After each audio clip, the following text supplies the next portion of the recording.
Surprisingly, archaeologists have found evidence of an African presence in Japan dating back to ancient times.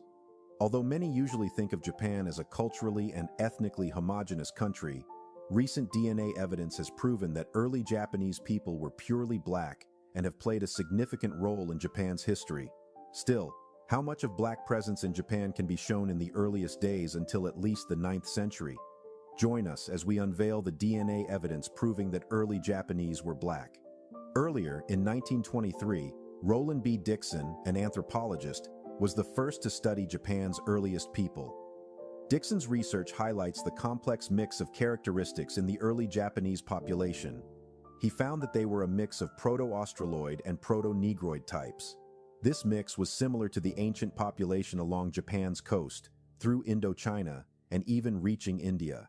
Dixon also pointed out that the ancient Negrito element can still be recognized in Japan through specific characteristics such as a dark skin tone and osteology, which is the study of bone structure.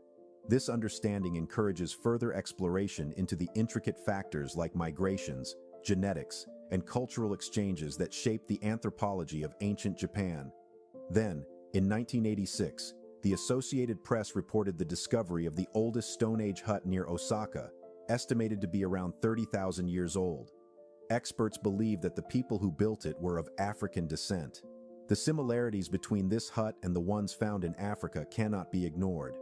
Furthermore, a hut similar to those used by African Bushmen was discovered in Osaka about 22,000 years ago. This finding is significant because the hut was well preserved and was cleaner than other ancient homes found in the area. Over time, several written works have documented the African influence on Japan's early history and foundation. Another earlier instance was found in the book, Civilization or Barbarism, by Dr. Cheikh Anta Diop, in which he stated in his first edition of the Negro Nations and Culture that the yellow Japanese race may have come about as a result of interbreeding between black and white in a cold climate, possibly around the end of the Upper Paleolithic period. Similarly, Japanese scientist Nobuo Takano, chief of dermatology at the Hamatsu Red Cross Hospital in Maryland, asserts that the first human being was black. According to him, blacks then gave birth to whites, and the interbreeding of these two races resulted in the yellow race in Japan. In 1940,